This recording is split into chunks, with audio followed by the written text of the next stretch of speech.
Good morning. This is KELOLAND On The Go with all you need to know in news and weather as you start your Sunday. We also have your Boredom Busters coming up. At first, our top story. Lake Campesca, west of Watertown, is expected to crest on Monday at 54 inches above full. People who live along the lake have been busy this weekend stacking thousands of sandbags to protect their properties. Residents say they're at the mercy of the water right now. The sandbagging has been a cooperative effort with neighbor helping neighbor. We've got some good neighbors, we've got some good people in the community that are helping out, and we're just trying to do whatever we can to keep everybody safe and dry. The rising water level isn't the only problem people at Lake Campesca are facing. The strong winds have been blowing sheets of ice into yards, homes, and businesses. Sandbags are available for pickup at the Cottington County Extension Building, the Cottington County Sheriff's Office, Jackson Park South, Linwood Boat Launch, and Sailboat Landing. Watertown officials, meanwhile, have been going door to door to make sure homeowners are not discharging their sump pumps into the sanitary sewer system. Doing so could overwhelm the system and cause sewage backups into homes. Campus security officers are urging local college students to be aware of their surroundings following 3 suspicious incidents last week at Augustana University and the University of Sioux Falls. In one case, a man broke into a home at 31st and Duluth where 4 female Augustana students lived. The man was in one of the bedrooms watching the women sleep and then ran off when he was discovered. Investigators say he had cut a window screen to get inside. Augustana Security is also looking for the driver of a suspicious vehicle that was spotted at the intersection of 29th and Summit last week.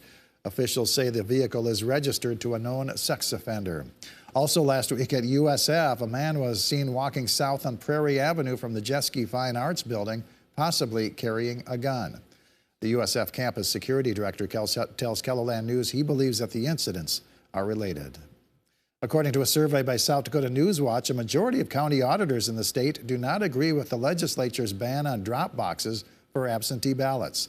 While lawmakers cited election integrity for enacting the ban, South Dakota did not record a single case of voter fraud or other election-related crimes tied to the use of ballot drop boxes in 2020 or 2022. The survey drew responses from 58 of 66 counties in the state, including 29 of the top 30 by population. Most auditors said they oppose the ban because it will make it harder and not easier for voters to participate in the democratic process. Find out how county auditors secure their drop boxes to prevent tampering or vandalism by going to this story here on KELOLAND.com. Let's take a first look at the forecast now with meteorologist Adam Rutt in the Storm Center. Good morning, Adam. Good morning, Perry, and good morning, everybody. It is a windy start to the day, especially the further east you go, not to mention pretty gray as well. Here's a view from our camera in Sioux Falls. There's a look downtown with a view to the north. 35 at the airport, but it is windy. North wind at 29 miles per hour, and that is a sustained north wind. At 29 miles per hour, we have seen higher gusts.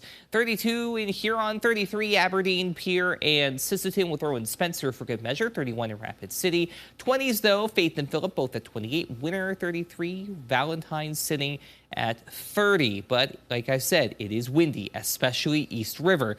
Notice the 20 to 30 mile per hour wind speeds near and east of the James River. And then you have gusts over the last hour of 40 to 45, even near 47 miles per hour up toward Watertown. So as a result, we do have these wind advisories to talk about. We'll go into more detail on that and the rest of your 7-day forecast in a bit. All right. Thank you very much, Adam. Well, KELOLAND TV will celebrate its 70th birthday next month. And we've been going through our archives that span the decades. An important part of our history is Captain 11. For decades, kids in our viewing area tuned into the children's show broadcast from our studios featuring Dave Dedrick. Coming up in tonight's Eye on KELOLAND, we'll catch up with some of the Captain's crew members who will share their memories of the show. Be sure to watch tonight at 10. The Kickin' Cancer Jam is a fundraiser for local cancer patients.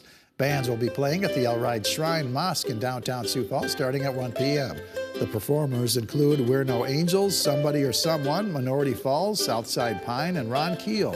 There'll also be a dart tournament with sign-up starting at noon. The 49th annual Wachipi wraps up today at the University of South Dakota. It's taking place at the Sanford Coyote Sports Center on the Vermilion campus. Doors open at 10 a.m. The grand entry is at 1 p.m. Sioux Falls Fire Rescue and Sioux Falls Police are hosting a public safety showcase at the Sioux Falls Convention Center. You can meet local firefighters and police officers to learn more about careers in public safety from 3 to 7 p.m. There will also be specialized vehicles and equipment on display, as well as kids' activities. Admission is free. A spaghetti lunch will raise money for a new building for the Crooks Community Center, or Child Care Center. Serving time is 11 a.m. to 1 p.m. at the Crooks Community Center. The cost is a free will donation. That will be followed by a Chase the Ace fundraiser for the Child Care Center at the Wooden Nickel from 3 to 5 p.m. It's the opening weekend of the City of Sioux Falls free leaf and branch drop-off. It's located on North Lyon Boulevard, just south of the W.H. Lyon Fairgrounds. You can drop off your leaves and branches from 8 a.m. to 6 p.m. every day through May 28th. Just make sure to remove leaves from plastic bags. Adam? Well, whatever leaves are still on the ground are going to get whipped around to a pretty decent extent, especially to the east. Like I mentioned before, a wind advisory in place in Tan until 7 p.m. this evening along the I-29 corridor, about as far west as the Mitchell area on I-90, and then all the way down toward Union County, northwestern Iowa, and southwestern Minnesota. Gusts will reach and exceed 50 miles per hour at times, so you will want to keep that in mind as you go about your day. We also have one other unwelcome visitor to talk about, and that is some snow showers in southwestern Minnesota, even toward Big Stone City in the northeastern corner of Grant County. Had a caller come in and report 2 inches of snow from that in northeastern Grant County. These snow showers will gradually get on out of here. Of course, it could be worse. Could be the winter weather advisories that have been in place toward the Twin Cities and central portions of Minnesota. All the same, though, we would like to get this out of here, and we gradually will. The key word there is gradually. Low pressure is going to be slow to get out of here, and as a result,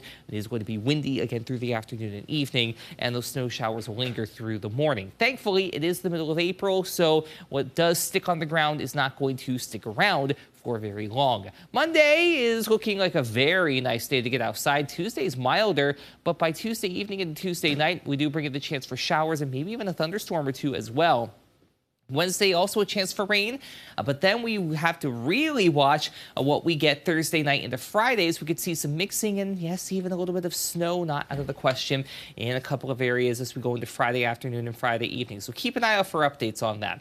Overall, though, temperatures are going to be near to below average more often than not as we head through the end of the week and into the weekend, with odds for near to below average temperatures being favored as we go into the end of April. But I want to backtrack quickly and mention one other thing for Tuesday evening and Tuesday night. There is a marginal risk for severe weather in place for portions of central, east central, and southeastern KELOLAND, including the Watertown and Sioux Falls areas. Wind and hail are going to be the main concern. So keep an eye out, again, for that Tuesday night time frame as we could see some stronger thunderstorms fire up.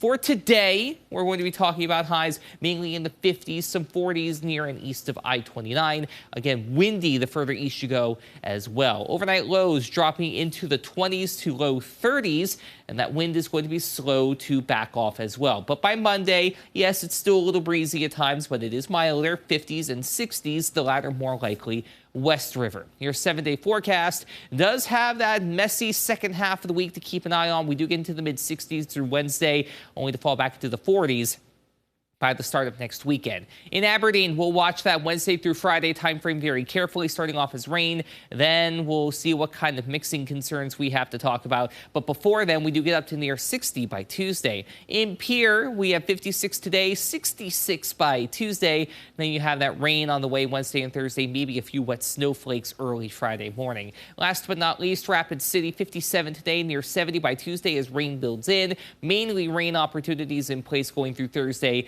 A couple of straggling showers possible by Friday. Have a great day, everybody. For more on your local news, weather, and sports, you can always head on over to KELOLAND.com.